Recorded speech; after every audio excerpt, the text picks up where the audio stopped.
복습하는 의미에서 한번 더 보면 계시록 12장의 등장인물들이 이제 이런데 해를 옷 입은 여자는 인종적 이스라엘이라고 얘기를 합니다. 그건 민족적으로 이스라엘 사람이라는 거예요. 그렇죠? 그리고 용과 군대는 사탄과 그의 귀신 타락한 천사들을 말합니다. 그리고 남자아이는 만왕의 왕이요 만주이신 그리스도를 말합니다. 12장 전반부에서 말하고 있는 이것은 환란 때 일어나는 모습을 묘사하고 있는 것이 아니라 이 해를 옷 입은 여자는 이스라엘인데 이스라엘을 통해서 예수 그리스도가 나셨다는 것이고 그분이 이미 이제 벌써 하늘로 올려지셨다는 배경적으로 설명을 하고 이 이스라엘 민족적인 이스라엘이 환란 때에 어떠한 환란을 경험하게 될 것인가 하는 얘기를 하려고 앞쪽에서는 배경 설명을 하고 그 이후에 실제로 일어나는 일들을 점차 묘사하고 있는 거예요. 그래서 미가엘과 그의 군대와 이 사탄이 벌이는 전쟁은 지금도 아니고 예수님 당시도 아니고 언제라고요? 환란 때 있을 일이라는 거예요. 그래서 지금 사탄은 공중 권세 잡은 자입니다. 여전히 사탄은 이 세상에 대한 지배권을 가지고 있습니다. 그렇기 때문에 불신자들을 믿지 못하도록, 그리고 신자들이 예수님을 믿는 데 생활에 있어서 올바르게 살지 못하도록 계속해서 넘어뜨리려고 하는 일을 할 수가 있는 거죠. 그런데 이제 환란 때에 그가 이제 하늘의 처소에서 쫓겨나서 땅에서 직접적으로 활동하는 일이 벌어진다고 하는 얘기를 하고 있는 거예요. 그래서 이제 어떻게 해요? 처음에는 이스라엘 해를 입은 여인을 죽이려고 하다가 안 되니까 그 남은 자손도 이제 죽여서 완전히 복수를 하려고 하고 있는 그 장면인데 바다에 이제 딱 섰어요. 그리고 지금부터 그게 이제 벌어질 일입니다. 왜 이러지? 넘어가야만 하는데. 자, 그래서 계시록 13장은 사실 이 부분은 많은 분들이 해석상의 의문을 가지기도 하고 궁금해하는 부분들이에요. 그래서 대체로 이게 굉장히 많은 신경을 써요. 많은 신경을 써요. 그래서 저도 좀 신경을 좀 써가지고 1시간 동안 하려고 하는 거예요. 보통은 뭐 좀 짧게 지나가도 되는데 워낙 관심이 많으니까 저도 좀 관심을 한번 써보자 이렇게 해서 오늘 1시간을 배정을 했어요. 세 부분으로 나눠져 있어요. 하나는 바다에서 나오는 짐승, 또 하나는 땅에서 나오는 짐승, 그리고 짐승의 표 6에 대해서 계시록 13장에서 말을 하고 있습니다. 뭐 그것 때문에 그런 것 같지는 않은데 서양 사람들은 뭐 13시라는 숫자를 싫어하죠. 13일의 금요일 뭐 이런 것들 뭐 이건 말씀드린 이유는 쉽게 외우라고.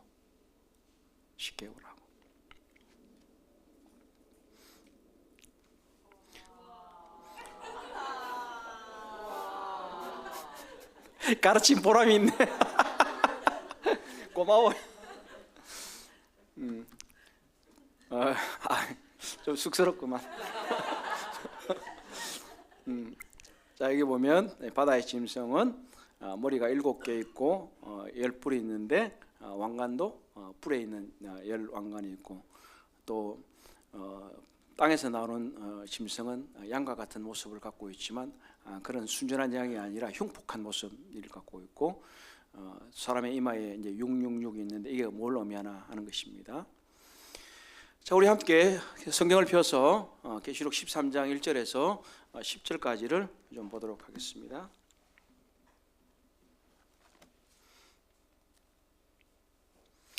우리 같이 한번 읽어보도록 할까요? 계시록 13장 1절에서 10절. 내가 보니 시작. 내가 보니 바다에서 한 짐승이 나오는데 그 뿔이 10이요 머리가 7이라. 그 뿔에는 10왕관이 있고 그 머리에는 신성 모독하는 이름들이 있더라. 내가 본 짐승은 표범과 비슷하고 그 발은 곰의 발 같고 그 입은 사자의 입 같은데 용이 자기의 능력과 보좌와 큰 권세를 그에게 주었더라. 그의 머리 하나가 상하여 죽게 된 것 같더니 그 죽게 되었던 상처가 나음에 온 땅이 놀랍게 여겨 짐승을 따르고 용이 짐승에게 권세를 주므로 용에게 경배하여 짐승에게 경배하며 이르되 누가 이 짐승과 같으냐 누가 능히 이와 더불어 싸우려 하더라. 또 짐승이 과장되고 신성 모독을 말하는 입을 받고 또 42달 동안 일할 권세를 받으니라. 짐승이 입을 벌려 하나님을 향하여 비방하되 그의 이름과 그의 장막 곧 하늘에 사는 자들을 비방하더라. 또 권세를 받아 성도들과 싸워 이기게 되고 각 족속과 백성과 방언과 나라를 다스리는 권세를 받으니 죽임을 당한 어린 양의 생명책에 창세 이후로 이름이 기록되지 못하고 이 땅에 사는 자들은 다 그 짐승에게 경배하리라. 누구든지 기가 있거든 들을지어다. 사로잡힐 자는 사로잡혀 갈 것이요 칼에 죽을 자는 마땅히 칼에 죽을 것이니 성도들의 인내와 믿음이 여기 있느니라. 아멘. 여기서 성도들은 누구죠? 대답 잘하셔야 돼. 교회 아닙니다. 환난기에 있는 성도들을 말합니다. 자, 13장에서 이제 무슨 바다에 나오는 짐승의 속에 1절, 2절에 보게 되면 그 기원이 어디로 붙어 있나 하는 거예요. 바다인데 무저갱이라고도 얘기할 수가 있습니다. 바다는 심연이라고 보통 얘기를 하죠. 바다는 우리가 요즘은 뭐 크루즈 여행선 타고 다니니까 뭐 기분 좋은 곳으로 생각할 수도 있는데 고대인들에게 바다는 굉장히 두려운 곳입니다.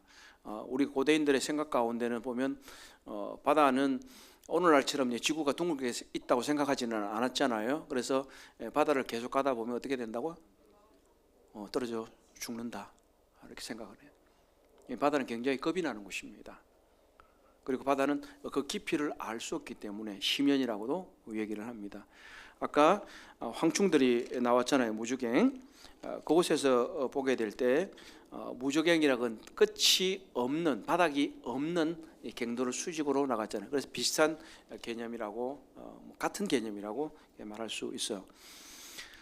바다는 하나님을 반대하는 상징이고 구약의 바다 괴물은 리비아단이 리고아단이 사는 곳이기도 합니다. 한편 이 짐승이 바다에서 나왔기 때문에 그가 이방인이라고 하는 그런 생각들을 가진 분들이 있습니다. 왜냐하면 바다는 약속의 땅인 가나안과 대비되는 개념이기도 하고 그렇기 때문에 그렇게 이해할 수 있지만 그것보다는 바다는 심연이라고 하는 개념, 무저갱이라는 개념, 끝을 알 수 없는 두려운 곳이라고 하는 개념으로 이해하는 것이 더 맞을 것입니다. 또 어떤 분들은 오히려 더 이것을 바다를 지중해라고 생각하기 때문에 이스라엘에서 이 짐승이 나온다, 바다 짐승이 나온다 이렇게 생각하기도 하지만 뭐 어쨌든 어느 정도의 뭐 일리 있는 얘기긴 하겠지만 성경적인 근거는 없습니다. 다만 말씀드렸던 대로 바다의 심연에 있는 두려운 곳에서부터 일어나는 용이 호출하는 귀신적인 그런 인물을 말할 것입니다. 이 짐승이 바로 적그리스도, 그 적그리스도라고 하는 것입니다. 보시는 대로처럼 우리가 적그리스도라는 표현을 이제 많이 알고 있죠. 적그리스도가 무슨 뜻인가요? 영어로 뭐죠? 안티크라이스트. 그리스도를 반대하는 다른 말입니다. 그리스도의 적이라는 의미이기도 한데 베드로 후서에도 보게 되면 베드로전서에 보면 이미 많은 요한 사도가 말하기를 이미 많은 적그리스도들이 이 땅에 나왔다 이런 말을 합니다. 이 말은 뭐예요? 그럼 이 바다에서 나오는 짐승을 말할까요? 아닙니다.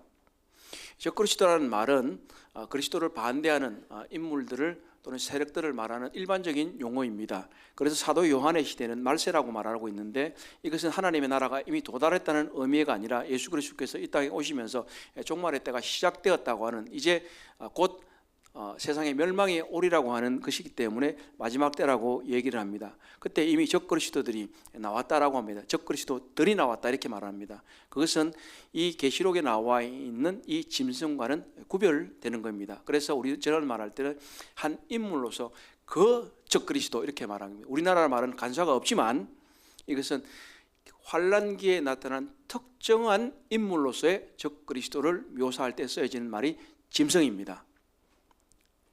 그래서 이 짐승은 사악한 괴물이 야생에 나타나는 그런 괴물을 말해야 돼요. 그래서 이것은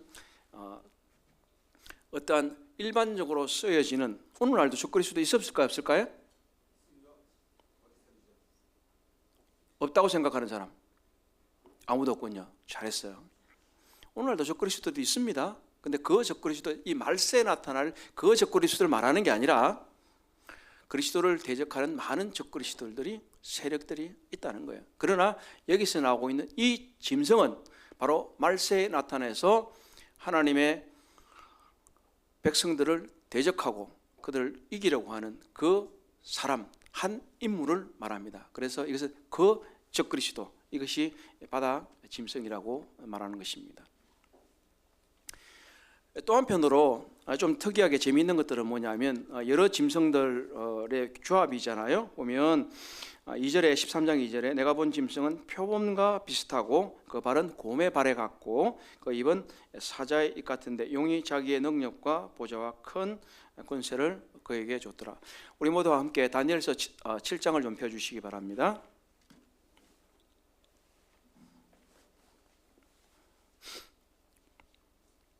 다니엘서 7장 3절 같이 한번 읽어볼까요? 자, 7장 2절부터 읽어보죠. 자, 다니엘이 시작. 다니엘이 진술하며 이르되 내가 밤에 환상을 보았는데 하늘에 네 바람이 큰 바다로 몰려 불더니 큰 짐승 넷이 바다에서 나왔는데 그 모양이 각각 다르더라. 첫째는 사자와 같은데 독수리의 날개 같더니 내가 보는 중에 그 날개가 뽑혔고 땅에서 들려서 사람처럼 두 발로 서게 함을 받았으며 맘을 받았더라. 또 보니 다른 짐승 곧 둘째는 곰과 같은데 그것이 한 몸 한쪽을 들었고 그 입의 입 사이에는 새 갈빗대가 물렸는데 그것에서 말하는 자들이 있어 이르기를 일어나서 많은 고기를 먹으라 했더라. 그 후에 또 내가 본 적 다른 짐승 곧 표범과 같은 것이 있는데 그 등에는 새 날개 넷이 있고 그 짐승에게 또 머리 넷이 있으며 권세를 받았더라. 내가 밤 한가운데 또 그 다음에 본 넷째 짐승은 무섭고 놀라우며 매우 강하며 또 새로 된 큰 이가 있어 먹고 부스뜨리고 그 나머지를 발로 밟았으며 이 짐승은 모든 짐승과 다르고 또 10뿔이 있더라. 8절 내가 그 뿔을 유심히 보는 중에 다른 작은 뿔이 그 사이에서 나더니 첫 번째 뿔 중의 셋이 그 앞에 뿔가 뽑혔고 쓰며 이 작은 뿔에는 사람의 눈 같은 눈들이 있고 또 입이 있어 큰 말을 하였더라. 지금 이제 계시록 7장에서 네 짐승이 나옵니다. 이 짐승은 이미 성취된 부분과 또 성취될 것이 남아 있는데 성취된 것들은 첫째는 사자입니다. 이것은 바벨론을 말하고 있고 그리고 둘째는 곰과 같은 것은 메도 발사, 미도 퍼사, 이 페르시아를 왕국을 얘기를 하고 있고 그리고 세 번째 표본과 같은 날개 넷이 있다고 했죠. 그것은 헬라 제국을 말합니다. 그래서 날개가 넷이 있다고 말하고 있기 때문에 알렉산더 대왕의 사후에 나라가 넷으로 나뉘게 됩니다. 그것을 말하는 것이고 또 한편 7절은 로마 제국을 말하고 있는데 이것은 성취된 것도 있고 성취될 것도 있습니다. 그래서 이것을 잘 보게 되면 표범과 곰과 사자가 있는데 이 다니엘서 7장에서는 짐승의 순서는 뭐죠? 사자, 곰, 표범. 자, 그런데 계시록에 오면 어떻게 되죠? 그 순서가 바뀌었습니다. 표범과 곰과 사자의 순으로 나오는 것이죠. 이 이유는 뭐냐면 다니엘이 봤을 때는 자기가 지금 바벨론의 포로로 잡혀갔잖아요. 그럼 자 바벨론으로부터 시작해서 그 다음에 있을 것이 메도 바사, 그 다음에 헬라, 로마 이렇게 되는 거죠. 여기서 이렇게 보고 있잖아요. 그죠? 내가 이게 바벨론인 거예요. 자, 그럼 여기 저 빨간 꽃에 있는 데서 보게 되면 어떻게 생겼어요? 제일 앞에 있는 게 로마가 되겠죠. 그렇죠? 무슨 뜻인지 잘 이해가 안 되시나요? 안 되시면 안 되는데 어쨌든 지금 여기서 표범과 곰과 사자가 있을 때 이렇게 보면 여기에 이제 사자가 있다고 생각합시다. 그럼 사자가 있고 그 다음에 곰이 있고 그 다음에 표범이 있잖아요. 제가 볼 때는 사자가 먼저 보이고 곰이 보이고 그 다음 표범이 보여요. 그럼 저기 반대편에서 있을 때는 뭐가 먼저 보이겠어요? 그렇지. 그래서 이렇게 순서가 바뀐 거 나온 거예요. 다니엘은 지금 과거의 사람이고 요한은 미래의 사람이잖아요. 이 시점에서 다니엘 시점에서. 그래서 이렇게 반대 방향으로 하는. 그래서 지금 나오는 이 바다의 짐승은 마치 세계에 일어났던 이 네 개 제국을 합해 놓은 것처럼 보이는 거예요. 그래서 이 부활하는 로마 제국이라고 일컬어지는 이 바다 짐승, 즉 그 적그리스도는 이전의 모든 제국을 합해서 또는 합한 것보다 더 흉폭하고 잔악한 인물이 될 것이라고 하는 것을 알려주는 표시인 것입니다. 그래서 사람들이 이제 적그리스도에 대해서 생각을 하면서 많이 이제 연결을 시키려고 했어요.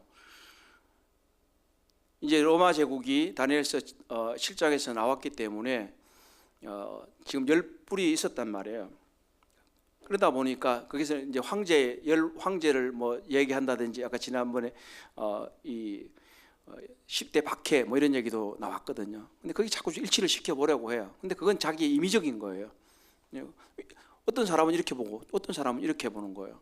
그런데 그 바다 짐승, 그 적그리스도는 역사상에 지금까지 있어 왔던 일들을 얘기하지 않고 미래에 있는 일입니다. 지금까지 어떤 사람도 여기에 매치될 수 없습니다. 나중에 짐승의 숫자를 보면서도 나오겠지만 수많은 사람들이 그런 추측을 가지고 얘기를 합니다. 그러나 10뿔이 있다고 지금 얘기하고 있기 때문에 10뿔은 이후에 적그리스도가 그 짐승이 나타났을 때에 뿔이 10개가 있잖아요. 연합되어 있는 그 세력을 의미하고 있는 것입니다. 이 짐승은 실제하는 생물일까요? 아닐까요?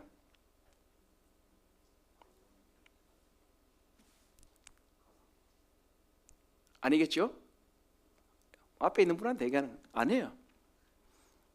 이 생물이 실제하는 건 아니에요.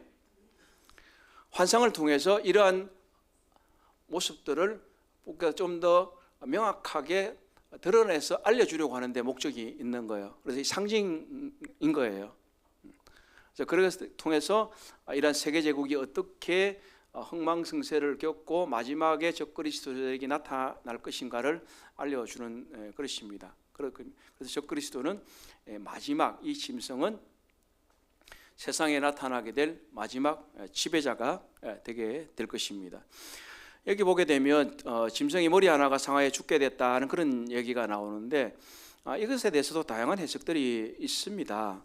어떤 경우에는 로마가 이제 기독교가 로마의 국교화 되었을 때 콘스탄틴이 황제가 로마 기독교를 공인하고 그 이후 데오데시우스가 국교로 공인을 하잖아요. 그런 과정들을 통해서 이제 짐승이니까 적그리스도 세력이 기독교 세력에 완전히 굴복했다 하는 그런 얘기를 하게 돼요. 근데 그건 좀 너무나 임의적인 것이라고 볼 수가 있어요. 그런데 그렇게 볼 만한 성경적인 근거가 전혀 없습니다.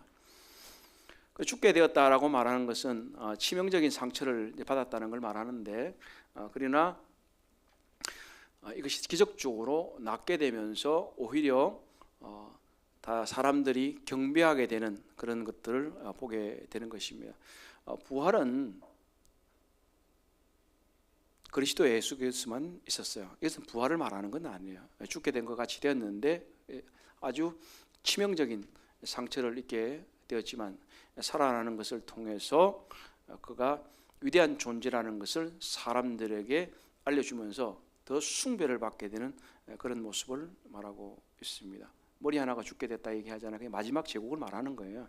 마지막 제국의 세력권자가 죽게 됐다가 살아난다. 머리가 몇 개였죠? 7개. 그래서 마지막 7번째 머리일 것 같습니다. 그리고 짐승이 이제 신성을 모독하는 권세를 받았다고 5, 6절에서 말하고 있는데 이것은 명백하게 용에게서 권세를 받았다고 특정하고 있습니다. 근데 용은 권세를 누구한테로 받느냐면 하나님께로부터 받고 있습니다. 그러나 한편으로는 이것이 하나님이 모든 계획의 심판의 주관자이기 때문에 그렇게 말하는 것이고, 또 한편으로는 용이 자기에게 허락된 범위 내에서 이 짐승에게 권세를 줌으로써 이 땅에서 지배권을 행사하도록 한다고 하는 것입니다. 항상 앞에 나타나 있는 것이 전부는 아닙니다. 이면에 뭔가가 있다고 하는 것이죠. 비록 이 짐승이 놀라운 권세를 가지고 있고 힘을 가지고 있다고 하지만 결국은 귀신적인 세력에 의해서 그가 권세를 가지고 있는 것밖에 없습니다. 그러나 이 짐승은 1260일 동안만 그 권세를 기를 수 있을 것입니다. 그것이 42달이라고 말하고 있고, 또 야곱의 환란 때에서 이런 번째 일의 후반기라고 말할 수가 있고, 한 때와 두 때와 반 때라고 말할 수 있습니다. 그래서 1260일, 그리고 만 42개월, 그리고 한 때, 두 때, 반 때, 이런 것들은 다 같은 때를 얘기하는 것으로 이해하시면 되겠습니다. 자, 이제 땅에서 올라오는 짐승을 좀 보도록 하겠습니다. 자, 지금 하나님은 삼위일체라고 우리는 믿고 이해하고 믿습니다. 그렇죠? 용이 이 하나님의 삼위일체를 지금 흉내내고 있어요. 용은 마귀잖아요. 그렇죠? 그 다음에 용이 누구에게 권세를 줬죠? 바다의 짐승. 그 다음에 땅의 짐승이 바다의 짐승을 대변하는 사람으로 존재로 나옵니다. 그러니까 용과 바다 짐승과 땅의 짐승, 마치 성부와 성자와 성령처럼 행동합니다. 그래서 이런 것들을 통해서 자신이 마치 이 세상의 실제적인 지배권자인 것처럼 행동하는 것이 용입니다. 그러나 이것은 거짓말이고 페이크입니다.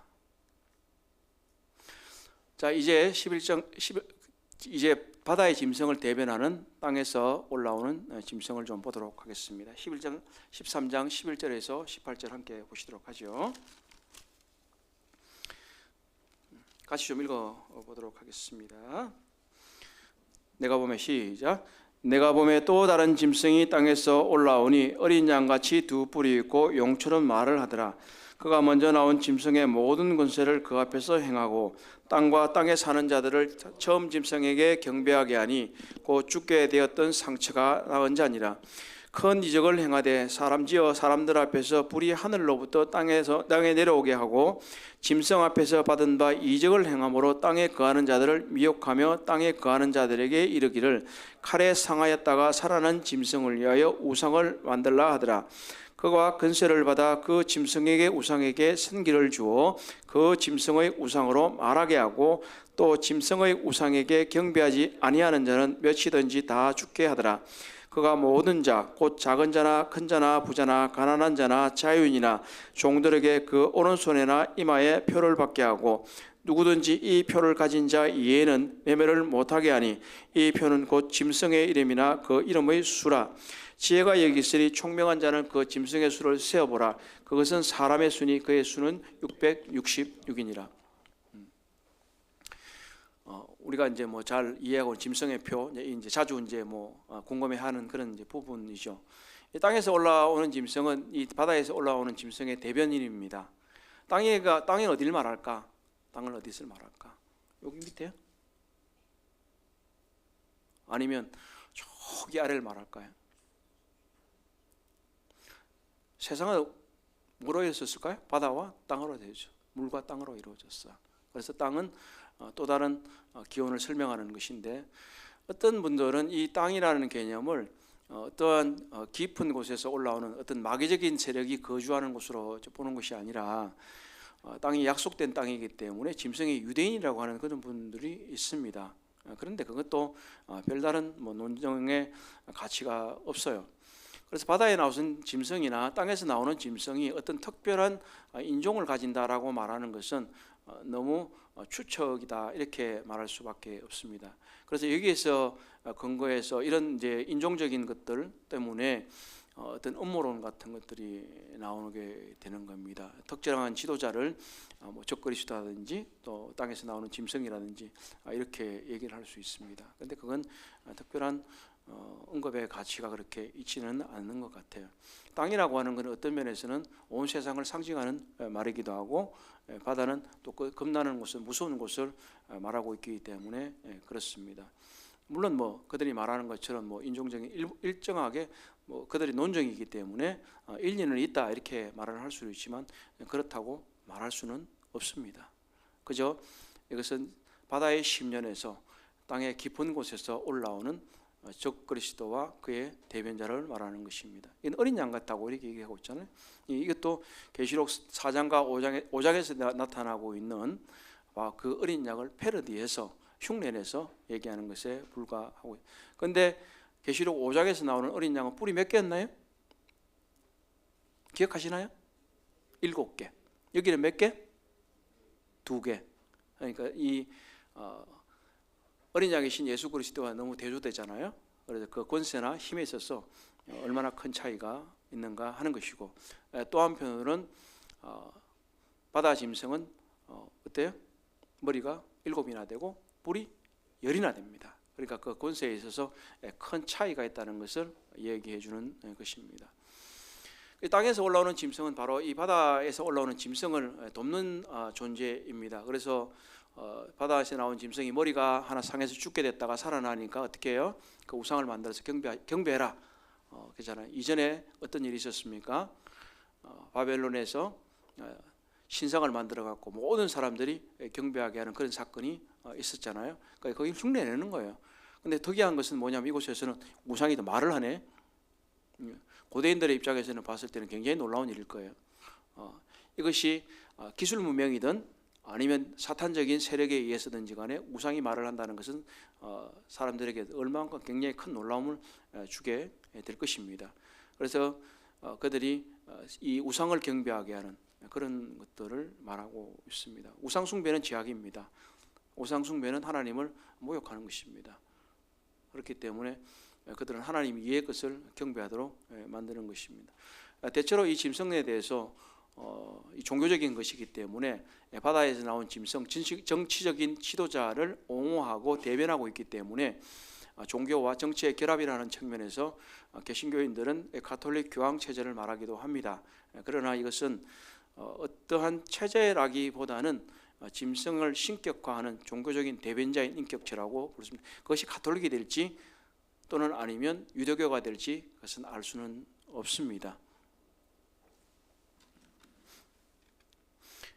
요즘에는 이제 가톨릭보다는 어떤 이스라엘의 종교가 그들이 이제 하나님을 믿는 종교의 신앙을 갖고 있기 때문에 오히려 그들이 배도해서 마치 적 그리스도를 옹호하는 것처럼 변질될 수 있다 하는 그런 얘기들도 이제 많이 하게 됩니다. 왜냐하면 환란의 중반부에 이제 멸망에 가정하는 것이 서지 못할 것에 서거든 이스라엘에게 대피하라고 도피하라고 말하고 있기 때문에 아마 그런 것과 연결시키기도 합니다. 우상에게 생기를 준다는 표현 마치 이제 살아난 것처럼 보여지게 하는 것이죠. 그런데 이 신상에는 예전에는 고대 세계에서는 신상 자체에 신성이 존재한다고 믿었어요. 그래서 오늘날도 부처의 상이 됐든 뭐가 됐든 사람들이 막 그 앞에 가 절하잖아요. 사실은 사람이 만들었는데 뭐 아무것도 없죠. 그럼에도 불구하고 자기가 깎아 놓은 것임에도 불구하고 그것이 신상이 되었을 때는 신성함이 깃든다 이렇게 생각을 했던 것 같아요. 그래서 그것들이 오늘날에도 계속해서 전해져 내려오기 때문에 사람들이 우상을 숭배하고 그것에 대해서 경배하는 이런 일도 볼 수가 있습니다.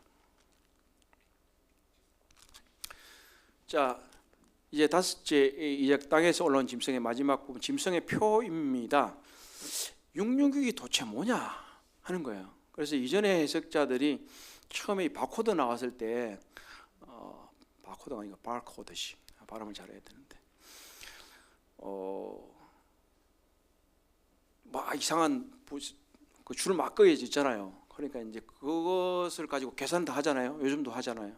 하니까 이게 매매와 관련돼 있으니까 이게 이제 6666의 표시니까 이제 세상이 끝이다. 아니면 끝이 이미 벌써 왔다 이렇게 얘기를 하는 거예요. 자, 이 부분이 중요해요. 지금 이 환란의 시기는 우리는 미래라고 믿잖아요. 근데 이게 뭐예요? 바코드가 이미 나타났다라면 환란의 때가 이미 왔다가 되는 거예요. 그리고 교회는 지금 환란을 통과하고 있다 이렇게 되는 거예요. 근데 그런 추측들이 계속해서 이어진다. 지금 요즘은 또 뭐가 있어요? 베리칩. 베리칩이 뭐냐면 verification 칩이라는 거예요. 인식표를 심어주는 거예요. 이제 유럽에서 이제 그 인식표를 심으려다가 지금 인권 침해 때문에 이제 그게 이제 홀링돼 있거든요. 이제 안 하는데 될 거예요. 제가 볼 때는 될 거라고. 요즘 제가 주민등록증 있잖아요. 그 IC 칩 들어가는 걸로 바꿨거든요. 그거 겁나더라고. 근데 뭐 다 돼요. 그거 이제 심자고 그럴 수도 있어요. 머리에 심자. 심으실래요? 안 심으실래요? 그거 좀 곤란한데 질문이에요. 이게 666이냐 아니냐? 666이라고 말할 수는 없습니다. 다만 이것은 분명한 전조이다. 환란 때에 분명히 이런 일이 일어날 겁니다. 이것은 그리고 사람들이 알지 못하는 사이에 이미 그렇게 만들어지게 할 겁니다. 그러면 여러분들 신용카드 갖고 다니죠? 요즘 핸드폰에 다 신용카드 저장해서 다니죠? 현금 가지고 다니는 분 거의 없더라고요. 그래 유럽 같은 데서 현금을 없애버리잖아요. 우리 인천, 제가 인천 살고 있는데 인천은요, 참 카드가 없으면 버스를 탈 수가 없어요. 현금이 필요 없는 인천 시내버스 이렇게 써놨더라고. 카드 없으면 인천 버스 못 타요. 참 이해가 안 되는 행동을 하는데, 그런데 이런 것들은 분명한 전조입니다. 그런데 우리가 유의할 것은 뭐냐면 바코드가 이미 지나가 버렸잖아요. 베리칩도 시행되고 있잖아요. 근데 이것이 그것이라고 말했을 때 이 해석에 중대한 문제가 생기기 시작한다는 거예요. 그렇기 때문에 이것은 분명한 전조인 것은 맞다. 그러나 이것이 반드시 666이라고 말할 수는 없다. 왜냐하면 환란이 이미 시작됐다고 말해야 되기 때문에 문제가 생긴다는 거예요. 그래서 이 666이라는 것은 게마트리아라고 말하고 있는 어떠한 이 알파벳의 숫자 값을 부여합니다. 그래서 뭐 예를 들어서 A, B, C, D, E 했을 때 그러면 A는 1이고 B는 2고 C는 3이고 이런 숫자를 부여를 해요. 그래서 그 숫자를 합해가지고 666 이런 얘기를 하거든요. 그래서 뭐 히틀러도 해보니까 666이 나왔고 김일성이도 나왔고 뭐 다 나와. 자기 마음대로 하고 싶은 대로 할 수 있어요. 그래서 그건 아니에요. 짐승의 숫자고 사람의 숫자라고 그랬잖아요. 이 사람의 숫자라는 사람의 이름이라는 얘기가 아니고 하나님의 숫자인 7과 대비되는, 아까 말씀드렸죠. 뭐라고 하죠? 용과 바다의 짐승과 그리고 땅에서 나오는 짐승이 하나님의 삼위일체를 흉내내고 있다고 말씀드렸잖아요. 그리고 이 666도 이 사람의 숫자인 666을 가지고 그들의 삼위일체를 표시하는 수단으로 사용하고 있다고 하는 겁니다. 그렇기 때문에 그 모양은 무엇일지는 우리가 짐작은 하지만 무엇이라고 확정적으로 말할 수는 없습니다. 그래서 제가 얘기하라고 여기에 대해서 시간을 할애해서 말씀드리는 이유는 아까 얘기한 것처럼 열불이 이시라고 하는 그런 해석에서부터 출발해서 지나치게 현세에 대입하게 되면서 생기는 오류가 발생하게 되면 돌이킬 수 없는 실수를 하게 되는 것이고, 그것을 수정한다는 데서는 매우 어려운 일이 생기게 되고, 또 한편으로는 이단이라는 얘기를 들 수밖에 없습니다. 그렇기 때문에 이 주의 오심에 대해서 날짜를 특정하는 것도 잘못된 일이고, 또 계시록에 나오는 이 4장 이후의 사건들에 대해서 오늘날 우리에게 일어나고 있는 이 일에 적극적으로 대입시키는 것도 굉장히 큰 위험이 있다고 하는 것을 제가 말씀드리려고 하는 거예요.